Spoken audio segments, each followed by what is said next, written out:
বাকির চোখ 2026। আসন্ন বিধানসভা নির্বাচনের কথা মাথায় রেখে মঙ্গলবার ক্যামাক স্ট্রিটে বৈঠক তৃণমূলের সেকেন্ড ইন কমান্ড অভিষেক বন্দ্যোপাধ্যায়ের। এদিন বারাসত সাংগঠনিক জেলা ও তমলুক সাংগঠনিক জেলা নেতৃত্বের সঙ্গে ম্যারাথন বৈঠক করেন তৃণমূলের সেনাপতি অভিষেক বন্দ্যোপাধ্যায়। প্রথমে বারাসত সাংগঠনিক জেলা নেতৃত্বের সঙ্গে হয় বৈঠক। বৈঠকে হাজির ছিলেন বারাসত সাংগঠনিক জেলার সভানেত্রী কাকলি ঘোষ দস্তিদার, জেলার চেয়ারম্যান সব্যসাচী দত্ত, মন্ত্রী রতিন ঘোষ, বিধায়ক জ্যোতিপ্রিয় মল্লিক, নারায়ণ গোস্বামী সহ অন্যান্য নেতৃত্ব।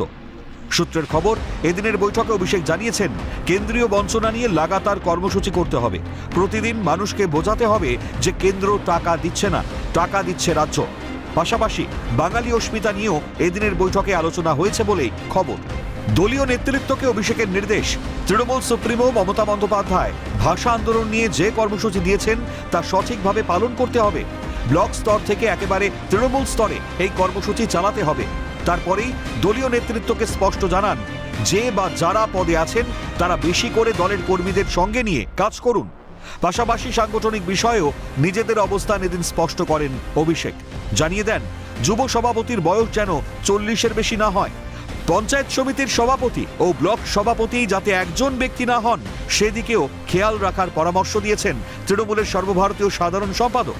বৈঠক শেষে আলোচনার বিষয়ে প্রকাশ্যে কেউ মুখ না খুললেও কাকলি ঘোষ দস্তিদার জানান, এদিনের বৈঠকে কেন্দ্রীয় বঞ্চনা, বাঙালি অস্মিতা নিয়েই মূলত আলোচনা হয়েছে।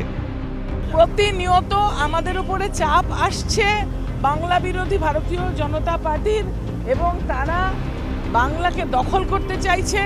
বাংলাকে প্রায় 2 লক্ষ কোটি টাকা থেকে বঞ্চনা করে গরিব মানুষকে ভাতে মারতে চাইছে। বিভিন্ন জায়গায় যেভাবে বাংলাকে বঞ্চনা করছে, আমরা তার প্রতিবাদে কিভাবে মোকাবেলা করব, আমরা সেটাই ঠিক করলাম। দল যেভাবে পথ দেখাবে সেইভাবেই কাজ করবেন বলেই এদিনের বৈঠক শেষে জানান মন্ত্রী রতিন ঘোষ ও বিধায়ক জ্যোতিপ্রিয় মল্লিক। আমাদের দলের যিনি লিডার অভিষেক ব্যানার্জি, তিনি আমাদের ডেকেছিলেন, আমরা সবাই এসেছিলাম।